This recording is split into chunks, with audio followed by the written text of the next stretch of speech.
الحمد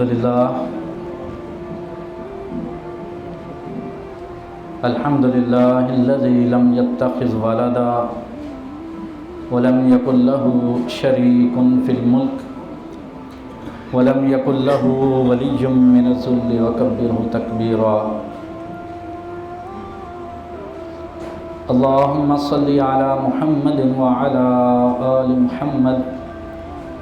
كما صليت على إبراهيم وعلى آل إبراهيم إنك حميد مجيد. اللهم بارك على محمد وعلى آل محمد كما باركت على إبراهيم وعلى آل إبراهيم إنك حميد مجيد. قال الله في القرآن المجيد: يا أيها الذين آمنوا اتقوا الله ولتنظر نفس ما قدمت لغد. صدق الله العظيم.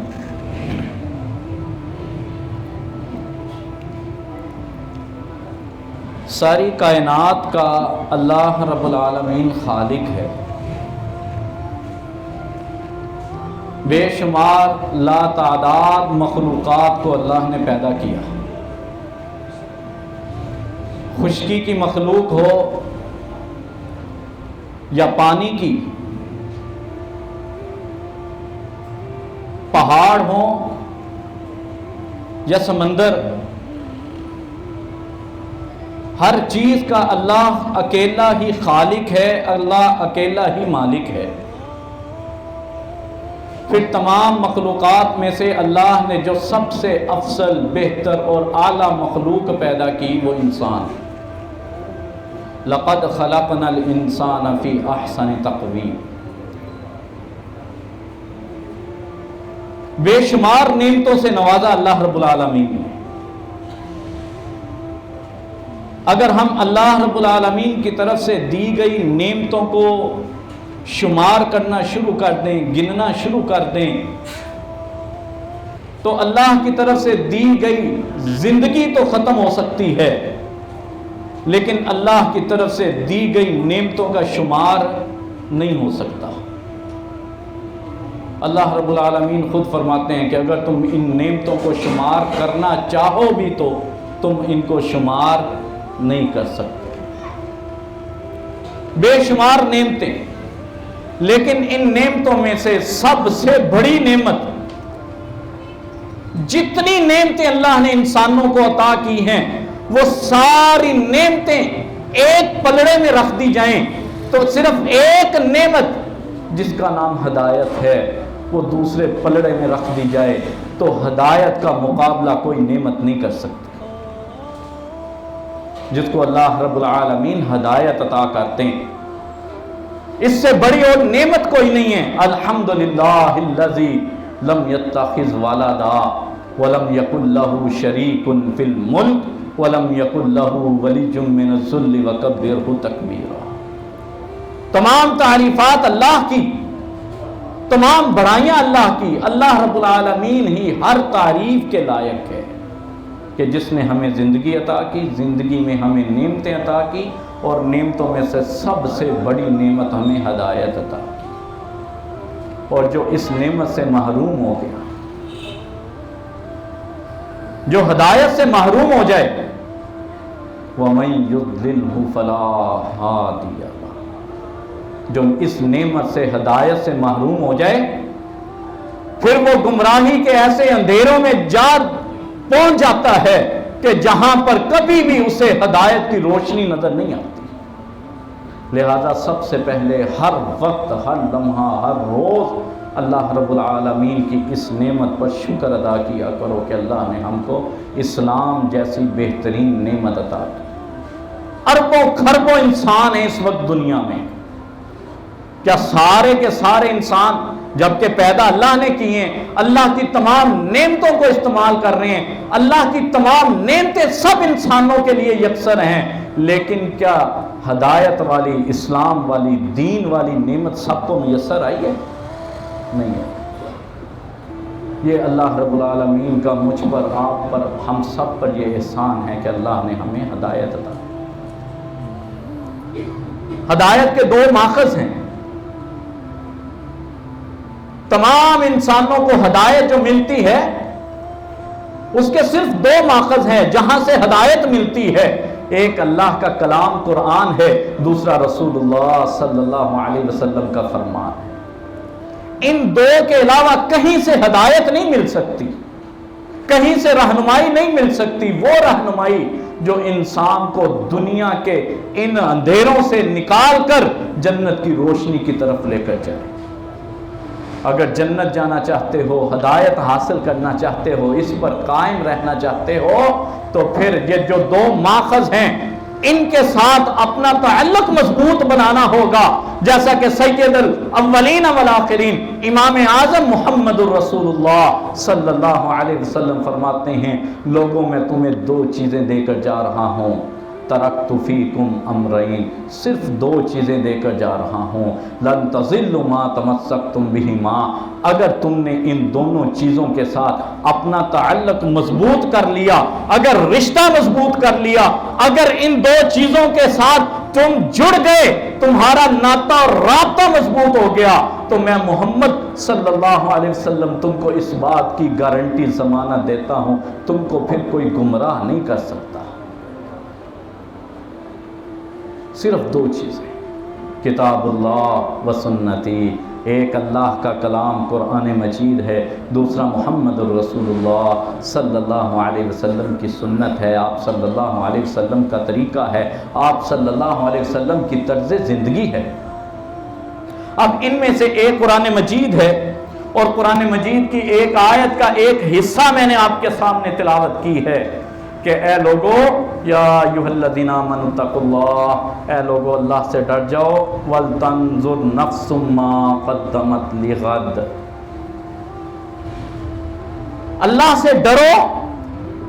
اور اس بات پر غور کرو، ولتنظر، دیکھو، محاسبہ کرو، احتساب کرو، چیک کرو، ولتنظر، تم ذرا اس پر ایک نظر تو دوڑا کر دیکھ تو صحیح نا، ولتنظر نفس ما قدمت لغد، ایک آنے والا کل جو کہ آ کر رہے گا، وہ دن آنا ہی آنا ہے، دیکھ تو نے آنے والے کل کی تیاری کیا کی ہے۔ جب انسان کو لمبے سفر پر جانا ہوتا ہے بڑی تیاری کی جاتی ہے، اگر گاڑی کا سفر ہے تو گاڑی کو چیک کیا جاتا ہے، کہیں ایسا نہ ہو ہمارے راستے میں ہمیں سفر میں کوئی دشواری پیش نہ آ جائے۔ وَلْتَنْظُرْ، دیکھ، ذرا غور کر اس آنے والے کل کی تیاری کیا کی ہے، کہ جس آنے والے کل میں تم نے اپنے رب کے سامنے کھڑے ہونا ہے، اور تم نے اس دنیا میں گزاری ہوئے ایک ایک پل کا اللہ رب العالمین کو حساب دینا ہے۔ وَلْتَنْظُرْ نَفْسٌ مَا قَدَّمَتْ لِغَدٍ وَاتَّقُوا اللَّهَ، اللہ سے ڈر جاؤ۔ سب جانتے ہیں ان قریب وہ عظیم دن آنے والے ہیں جن کو اللہ رب العالمین نے قرآن مجید میں بے شمار ان کا خاص طور پر ذکر اس انداز سے کیا کہ لوگوں، تم پر میں نے روزوں کو فرض کیا ہے لعلکم تتقون، تاکہ تم میں تقوی آ جائے۔ ہم نے تو کئی رمضان گزار دیے، ہماری زندگیوں میں تو 30 40 رمضان آئے، لعلکم تتقون، لیکن تقوی نہیں آیا۔ رمضان آیا، تقوی نہ لایا، ہم نے روزے رکھے، ہم نے سحریاں کھائیں، افطاریاں کی، لیکن جو اصل مقصد تھا رمضان کا وہ ہم نے حاصل نہ کیا۔ اللہ رب العالمین کہتا ہے لعلکم تتقون، رمضان کا اصل مقصد تو یہ ہے کہ تم میں تقوی آ جائے۔ بہت سارے دوست آج الحمدللہ تیاری کر رہے ہیں کہ چند دن بعد رمضان آنے والا ہے، بہت ہی خوش قسمت ہیں وہ لوگ۔ ذرا دیکھیں تو صحیح، پچھلے سال ہمارے ساتھ کچھ ایسے افراد تھے، کچھ ہمارے اہل خانہ میں سے تھے، کچھ ہمارے دوست تھے جو پچھلے سال سحری افطاریوں میں ہمارے ساتھ تھے، لیکن اس سال وہ نظر نہیں آ رہے۔ نہ جانے ہم میں سے بھی کون ایسا خوش نصیب ہے کہ جس کو یہ رمضان نصیب ہوگا، نہ جانے وہ کون ہے جو رمضان آنے سے پہلے پہلے ہم سے جدا ہو جائے۔ ہمارے اسلاف میں یہ بات بڑی معروف ہے، جب رمضان المبارک آنے میں چند ماہ پہلے وہ اللہ سے یہ دعا کیا کرتے کہ اللہ جو رمضان آنے والا ہے وہ ہماری قسمت میں فرما، اللہ اس رمضان کی بابرکت راتیں اور بابرکت ایام، بابرکت دن، یہ سحری افطاری اللہ ہماری قسمت میں کر دیں۔ ہم تو بہت قریب پہنچ چکے ہیں، ہم بھی دعا کرتے ہیں اللہ یہ آنے والے دن، یہ رمضان، اللہ اس کی سحری افطاری ہماری قسمت میں کرتے۔ وَلْتَنْظُرْ نَفْسٌ مَا قَدَّمَتْ لِغَدٍ، میں اس کو رمضان کے ساتھ اس لیے بات کر رہا ہوں کہ وہ دن ان قریب آنے والے ہیں، لہٰذا ہمیں ابھی سے تیاری کرنی ہے، اپنے کاموں کی، اپنی مصروفیات کی ترتیب ابھی سے دینی ہے۔ ہم نے آج ہی سے اپنی تیاری کر لینی ہے کہ ہم نے رمضان کو اس بار کیسے گزارنا ہے۔ گزشتہ رمضان جو ہم سے سستیاں ہوئی ہیں، جو کمی رہ گئی ہے، ہم جو وقت نہیں دے سکے عبادات کو، ہم نے اس رمضان وہ وقت دینا ہے، ہم نے اس کی تیاری آج سے کرنی ہے۔ امام اعظم محمد الرسول اللہ صلی اللہ علیہ وسلم فرماتے ہیں انما الاعمال بالنیات۔ کیوں بھائی، ہر بھائی کے ساتھ جب بھی کوئی بات ہوتی ہے، یہ حدیث تو ہر مسلمان، بچے، بڑے، بوڑھے، نوجوان سب کو یاد ہے کہ رسول اللہ صلی اللہ علیہ وسلم نے فرمایا کہ تمام اعمال کا دار و مدار کس پر ہے؟ نیت پر۔ اور نیت کسی لفظوں کا نام نہیں ہے، نیت تو دل کے ارادے کا نام ہے نا۔ آج ہی ہم نیت کرتے ہیں کہ اللہ اگر صحت والی زندگی ملی، ہم رمضان المبارک کو اس انداز سے گزاریں گے، میں اس رمضان اتنا قرآن پڑھوں گا، اتنے نوافل پڑھوں گا، اتنا صدقہ کروں گا، میں اس رمضان جو ہے وہ اپنے آپ کو اللہ رب العالمین کے لیے اس قدر میں اپنے آپ کو مصروف رکھوں گا، اور اپنی باقی زندگی کی جو میری روٹین کی مصروفیت ہے اس میں سے اتنا وقت میں رمضان میں اللہ کے لیے نکالوں گا۔ آج ابھی نیت کر لیتے ہیں، نہ جانے آنے والا وقت ہمیں ملے نہ ملے، اگر رمضان آنے سے پہلے موت بھی آ گئی تب بھی اللہ رب العالمین کی رحمت پر یقین رکھتے ہیں کہ اللہ کہے گا میرے بندے کا ارادہ تھا، اگر موت نہ آتی تو اس نے رمضان کو اس طرح گزارنے کی نیت کی ہوئی تھی، لہذا اس کو رمضان کا اجر و ثواب دے دیا جائے۔ آج ہی نیت کرنی ہے، ہم نے آج اہتمام اس بات کا کرنا ہے کہ اس سال رمضان میں نے اللہ رب العالمین کے سامنے اتنا اس قدر زیادہ صدقہ پیش کرنا ہے، میں نے اتنے زیادہ نوافل پڑھنے ہیں، میں نے اتنی قرآن کی تلاوت کرنی ہے، آج میں نے اس کا اہتمام کرنا ہے۔ وَلْتَنْظُرْ نَفْسٌ مَا قَدَّمَتْ لِغَدٍ، اللہ کہتا ہے ہر آنے والے کل کی تیاری آج کر لو، آنے والا ہے۔ کتنے ہی خوش قسمت وہ لوگ ہوتے ہیں جن کی زندگیوں میں رمضان آ جاتا ہے، پھر وہ اس رمضان میں اللہ رب العالمین کو راضی کر لیتے ہیں، اور کتنے بدبخت ہوتے ہیں کہ زندگیوں میں رمضان تو آتا ہے، آ کر چلا جاتا ہے، لیکن ان کی زندگیوں میں کوئی فرق، کوئی تبدیلی نہیں آتی۔ آج ہمارا سب سے پہلا جو اس وقت سب سے زیادہ ضرورت ہمیں اس بات کی ہے، ہم نے ابھی سے یہ تیاری کرنی ہے، اہتمام کرنا ہے کہ ہم نے اس رمضان کو کس انداز سے گزارنا ہے۔ جو رسول اللہ صلی اللہ علیہ وسلم نے رمضان میں روزہ رکھنے والے کا ایک مقام اور شان اور اس کا اجر بیان کیا ہے، ہم نے اللہ رب العالمین سے اس اجر کو حاصل کرنا ہے۔ من صام رمضان ایمانا و احتسابا غفر له ما تقدم من ذنبه، اللہ رب العالمین نے قرآن مجید میں جو ذکر کیا کہ یا ایھا الذین آمنوا کتب علیکم الصیام کما کتب علی الذین من قبلکم لعلکم تتقون، یہ رمضان کی تیاریوں کے لیے آج ہم یہاں پر جمع ہوئے ہیں ایک دوسرے کی اصلاح کے لیے، ایک دوسرے کو یاد کروانے کے لیے کہ ہاں رمضان آنے والا ہے، ہم نے رمضان کی تیاری کرنی ہے، ابھی سے ہم نے اپنے آپ کو تیار کرنا ہے، میں نے اپنے گھر میں اس کا اہتمام کرنا ہے، اپنے کاروبار میں، اپنی دکان میں، میں نے اپنی مصروفیت میں آج ہی سے اس کا شیڈول اس انداز سے طے کر لینا ہے کہ آنے والے رمضان میں مجھے کسی قسم کا کوئی مسئلہ نہ آئے، کوئی پریشانی نہ آئے، اور میں انتہائی لگن کے ساتھ، محنت کے ساتھ میں یہ رمضان گزاروں اللہ رب العالمین کو راضی کرنے کے لیے۔ کیوں بھائی، اس کا اہتمام ہونا چاہیے کہ نہیں ہونا چاہیے؟ نہ جانے ہمیں دوبارہ زندگیوں میں یہ رمضان ملے یا نہ ملے، لہذا آج ہی سے نیت کرنی ہے تاکہ اگر رمضان سے پہلے ہماری اس زندگی کا خاتمہ بھی ہو جائے تو ہمیں اللہ رب العالمین رمضان کے روزے رکھنے کا اجر عطا کر دے اپنی اس نیت کی بنیاد پر۔ دوسرا دیکھیں، اللہ رب العالمین ہم سب کا رب ہے، ہم سب کا خالق ہے، ہمیں پیدا کرنے والا ہے، وہ اپنے بندوں کو کبھی بھی اپنے بندوں کو بے یار و مددگار نہیں چھوڑتا۔ یہ سستی ہماری طرف سے ہوتی ہے، یہ کمزوری ہماری ہے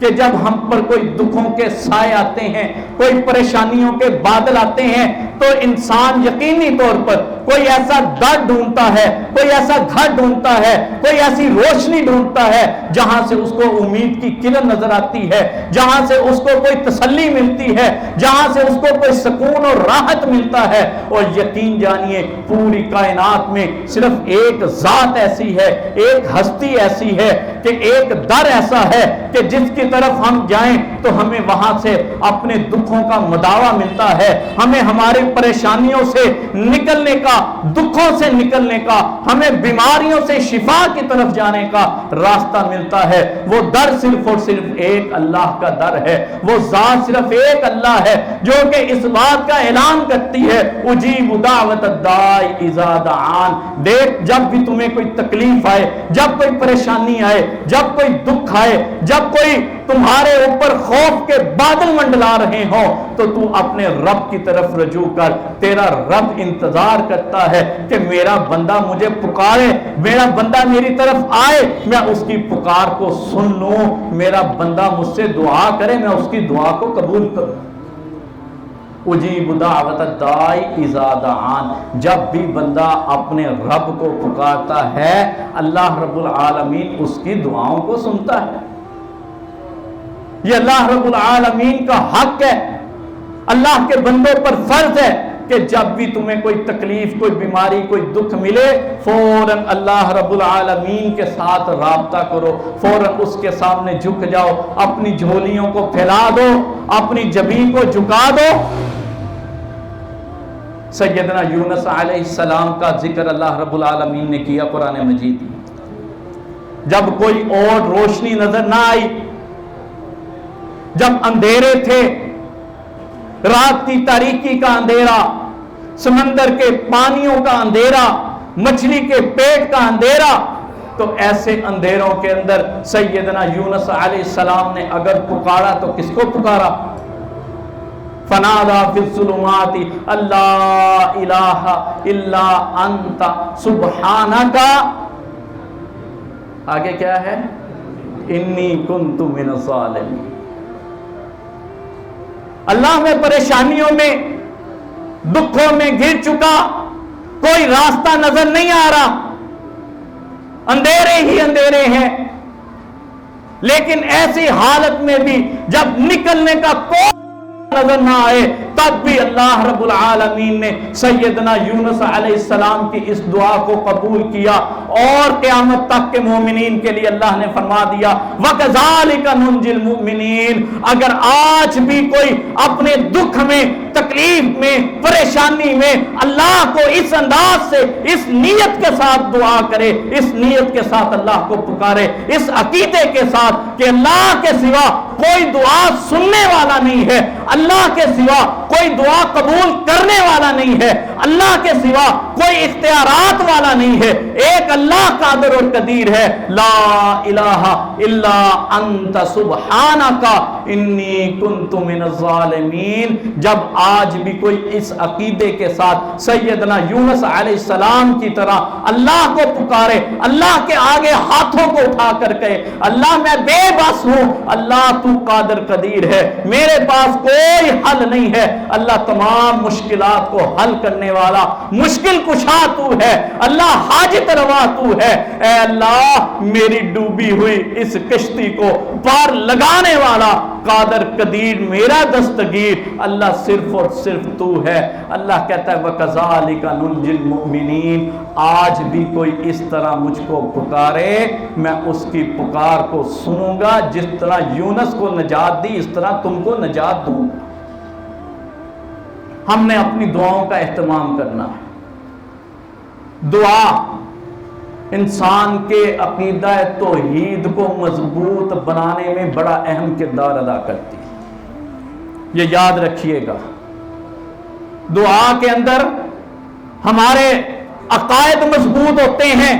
پختگی آتی ہے جب ہمیں یقین کامل ہوتا ہے کہ ہم جس قادر سے دعا کر رہے ہیں وہ اللہ ہماری مشکلات کو ختم کرنے پر قادر ہے، وہ اللہ ہمارے رزق کو بڑھانے پر قادر ہے، وہ اللہ ہمیں شفا دینے پر قادر ہے۔ میری جتنی بھی حاجات ہیں، جتنی بھی ضروریات ہیں، تمام ضروریات کو پوری کرنے پر قادر اور قدیر اگر ہے تو صرف اور صرف کون ہے؟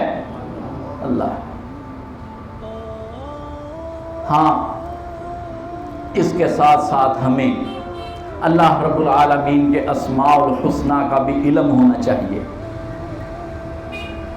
رسول اللہ صلی اللہ علیہ وسلم نے فرمایا کہ اللہ کے 99 ایک کم 100 نام ہیں، من احصاہا فدخل الجنہ، جو ان 99 ناموں کو یاد کر لے گا وہ جنت میں داخل ہوگا۔ ہم اہل زبان نہیں ہیں، ہم عربی نہیں ہیں، عربی کو جانتے نہیں ہیں، لہذا ہمیں صرف ان ناموں کو یاد نہیں کرنا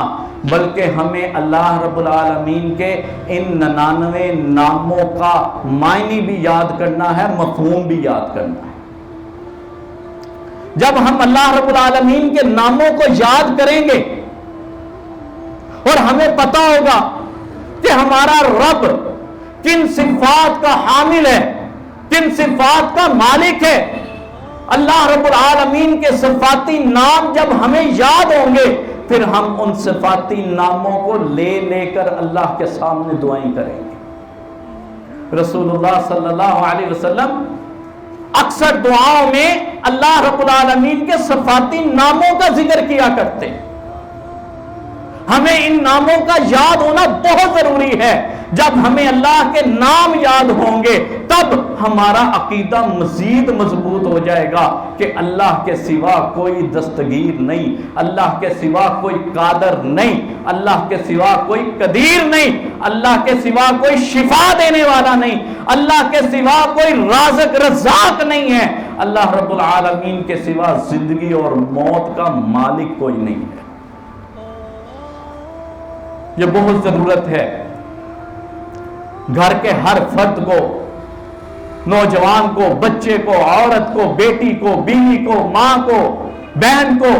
بھائی کو، باپ کو، تمام اہل خانہ کو اللہ رب العالمین کے یہ 99 نام یاد ہونے چاہیے۔ ہمارا رب ہے، ہمیں اس نے پیدا کیا، یہ اس کا حق ہے، ہم اس کے غلام، اس کے بندے ہیں،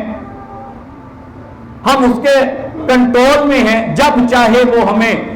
ہماری زندگی کی یہ سانسیں چھین لے۔ ہماری زندگی کا بھی مالک وہ اللہ ہے، ہماری موت کا بھی مالک وہ اللہ ہے۔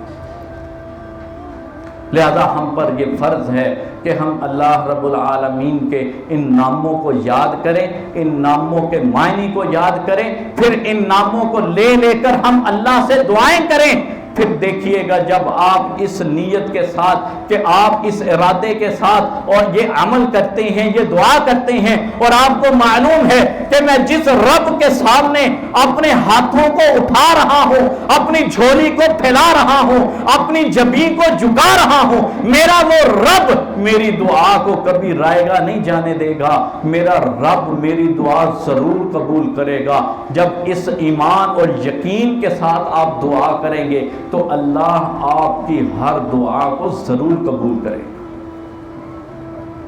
لیکن اگر کوئی اس انداز سے دعا کرے کہ پتہ نہیں میری دعا قبول ہوگی یا نہیں ہوگی، پتہ نہیں میری دعا اللہ سنے گا یا نہیں سنے گا، تو رسول اللہ صلی اللہ علیہ وسلم نے فرمایا ایسا شخص جس کو اتنی توجہ ہی نہیں ہے کہ میری دعا میرا رب سن لے، اتنا یقین ہی نہیں ہے، بالکل ایسے انداز سے دعا کرتا ہے کہ جس کو یہ پتہ ہی نہیں ہے، جس کا یہ ایمان ہی نہیں ہے، جس کو یہ یقین ہی نہیں ہے کہ میں جس رب سے مان رہا ہوں وہ میرا رب میری دعا سنے گا کہ نہیں سنے گا، ایسی نیت کے ساتھ دعا کرنے والے کی دعا کو رد کر دیا جاتا ہے، اس کی دعا قبول نہیں ہوتی۔ رمضان المبارک میں دعائیں یہ بہت بڑا عمل ہے، ہر لمحہ ہر پل اللہ رب العالمین سے اٹھتے بیٹھتے چلتے پھرتے آپ نے دعائیں کرنی ہیں، اور خاص طور پر سحری اور افطاری کے اوقات میں یہ دعاؤں کی، ویسے تو سارا مہینہ ہی دعاؤں کی قبولیت کا ہے، ہر روز اللہ رب العالمین رمضان ہو یا غیر رمضان ہر لمحہ ہر پل اللہ اپنے بندوں کی دعاؤں کو قبول کرتا ہے، لیکن کچھ پل ایسے ہیں جس پر اللہ رب العالمین نے اعزازی طور پر ہم بندوں کے لیے، ہم گناہگاروں خطا کاروں کے لیے، ہم مجرموں کے لیے اللہ نے ایک خاص پیکج دیا ہوا ہے کہ اس موقع پر سحری اور افطاری کے اوقات میں تمہاری کی گئی دعاؤں کو میں ضرور قبول کروں گا۔ محترم بھائیوں، ابھی سے ان چیزوں کا ہم نے اہتمام کرنا ہے، ہم نے ابھی سے یہ ارادہ کرنا ہے اور اپنے آپ کو ابھی سے مضبوط کرنا ہے، رمضان المبارک کی تیاری کرنی ہے، ابھی سے اللہ رب العالمین کے سامنے ہم نے اپنے آپ کو پیش کرنا ہے کہ یا اللہ آنے والا رمضان تو ہماری میں قسمت میں فرما دے، ہم اس رمضان اپنے آپ کو تیرے سپرد کرتے ہیں۔ اللہ رب العالمین کہنے والے کو سننے والوں کو عمل کرنے کی توفیق عطا فرمائے۔ وآخر دعوانا ان الحمدللہ، ہمارا کو شفا کاملہ عاجلہ عطا فرمائے۔ یا رب لک الحمد کما ینبغی لجلال وجہک ولعظیم سلطانک، حمدا کثیرا طیبا مبارکا فیہ۔ اللہم صلی علی محمد وعلی آل محمد کما صلیت علی ابراہیم وعلی آل ابراہیم انک حمید مجید۔ اللہم بارک علی محمد وعلی آل محمد کما بارکت علی ابراہیم وعلی آل ابراہیم انک حمید مجید۔ ربنا آتنا فی الدنیا حسنہ وفی الآخرۃ حسنہ وقنا عذاب النار۔ ربنا ظلمنا انفسنا وإن لم تغفر لنا وترحمنا لنكونن من الخاسرين۔ یا شافی الامراض اشف امراضنا ومرض المسلمین، یا شافی الامراض اشف امراضنا ومرض المسلمین، یا قاضی الحاجات اقض حاجاتنا وحاجات المسلمین۔ اللہم انت ربنا ونحن عبادک یا رب العالمین۔ اللہم تقبل منا انک انت السمیع الدعاء، اللہم تقبل منا انک انت السمیع الدعاء، اللہم تقبل منا انک انت السمیع العلیم، وتب علینا انک انت التواب الرحیم۔ وصلی اللہ علی النبی وآلہ واصحابہ اجمعین برحمتک یا ارحم الراحمین۔